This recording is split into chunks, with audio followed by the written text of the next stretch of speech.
What it do, E-World? Good morning time, good afternoon time, whatever the case may be in your part of the world. Just going to do a real quick video on some preventive maintenance that you should do all the time on your bike, just to make sure you're always safe and prevent preventive maintenance to keep you from having any future issues. One, and this is stuff that I am learning myself as well, because yes, I have a lot of experience in electrical and the wiring aspect of e-bikes. As far as regular bike maintenance is concerned, I'm learning that skill just like mostly everyone else.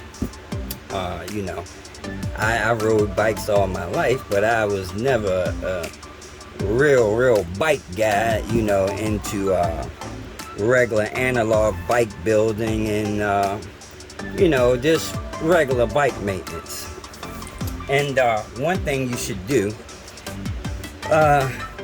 this problem, well, it's not actually a problem, but something that's happening to my bike, and I didn't have that problem when I'm home here in VA, because as I stated when I first moved down here, I'm totally in love with the roads here.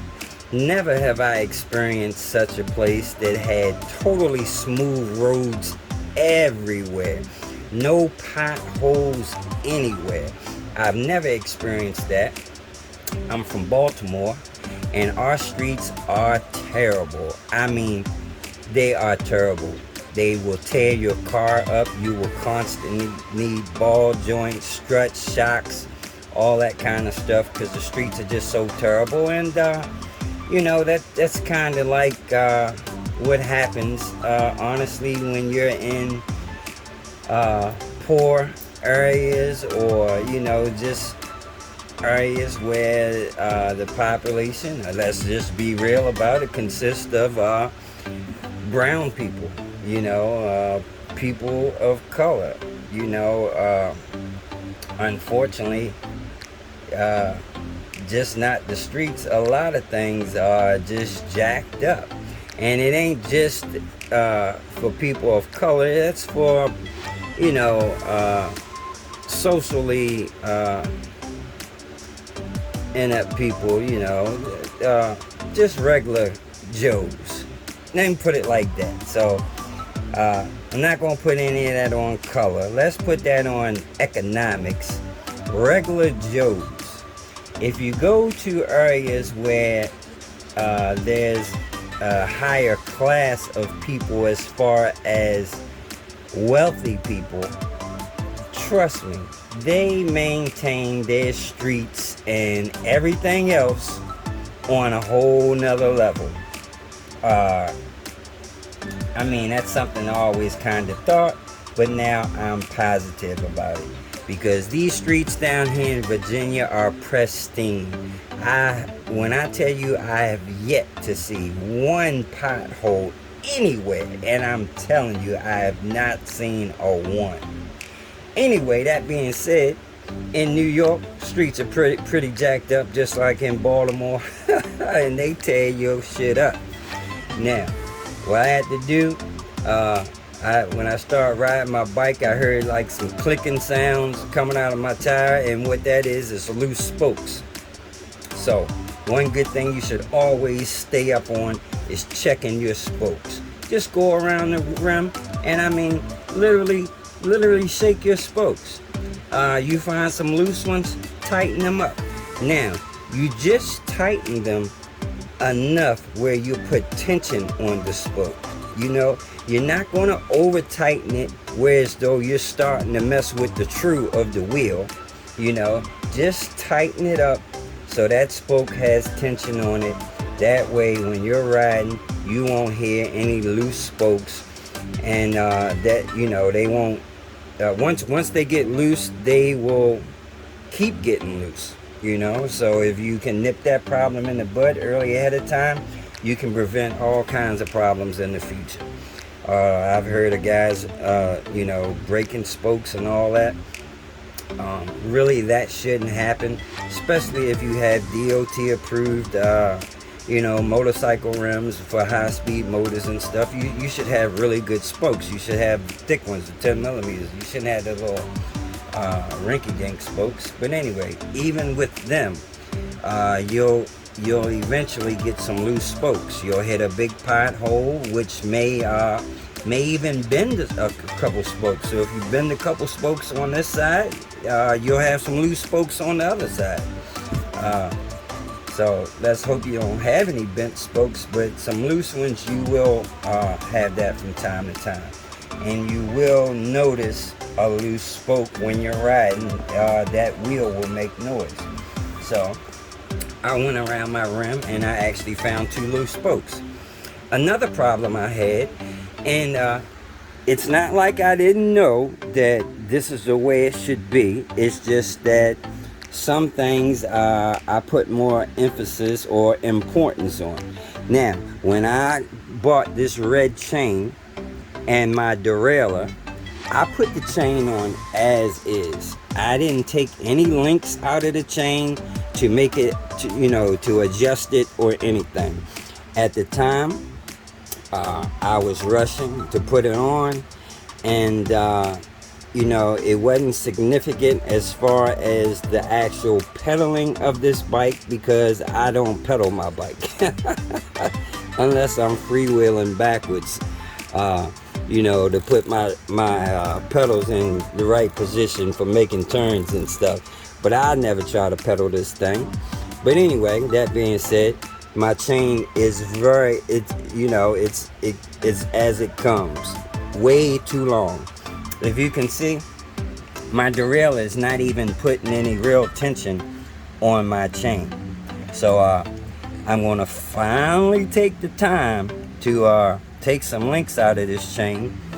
And the only way this derailleur is gonna work for you and keep the tension on this chain is if it's actually being pulled into a position where the spring has some tension. Where it is right now, the derailleur is all the way back at its stopping point, and it's not going to keep my chain tight like that. At the same time, another reason why that's significant, if I have to try to pedal this bike sometimes, my chain will skip. The reason why it skips is because there's not enough wrap on my sprocket.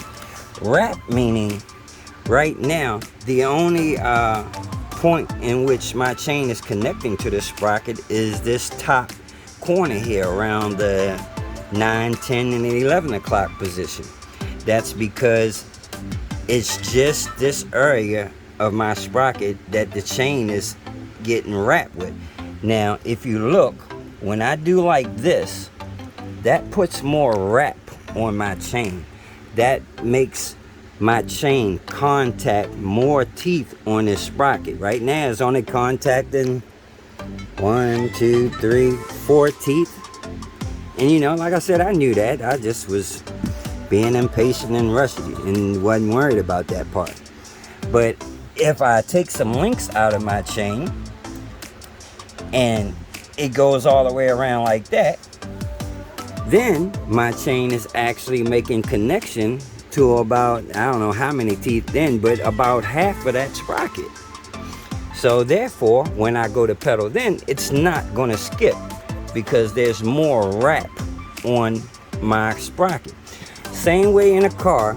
If you have a car and you have a serpentine belt that goes around, your alternator and your air conditioning and all that stuff, and your belt is slipping, a lot of times your belt will slip if it's not the right size belt, or if that belt has stretched, and gotten longer. It doesn't have enough wrap on the tensioner and the pulleys in your car.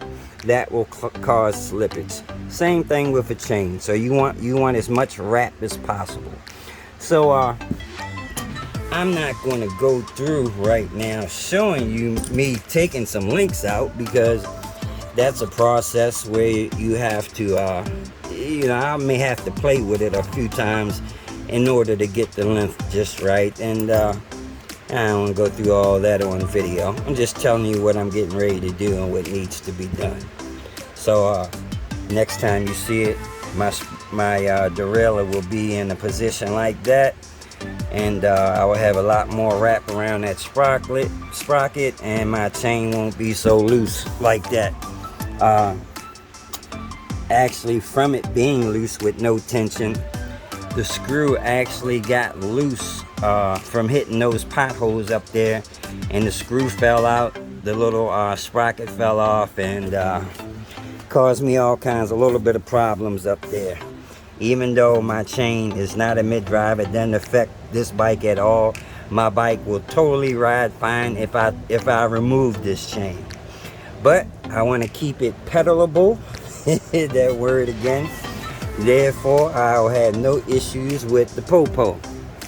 And that being said, I seen this question was going around in a group earlier. I don't know which group it was, whether it was Facebook or Telegram, one of them. It was a scenario where in New York, they had a checkpoint set up at one of the bridges, and they were stopping all dirt bikes, all petrol bikes, anything without pedals, and didn't have proper tags on it if it was a petrol bike. When everybody talks about the police and who they give problems with, okay, let's just keep it real. Surons that didn't have the pedal kit on it, they were stopping them. Any bike, e-bike, scooter, whatever, that doesn't have pedals, they were being stopped and they were checking out their credentials. As long as you had these guys, no problems at all, no matter how fast your bike is. I got a 273 on my bike. I'm running 96 volts. My bike is very, very, very illegal as far as the speed aspect. However, I wouldn't have a problem because of those pedals right there. And that's just keeping it real. Yeah, so that's pretty much it. Alright, y'all, take it easy, take care. Once again, this has been a short one. Deuces. Like I said, we're gonna get back to our DIY stuff real soon. Alright, y'all, deuces, we out.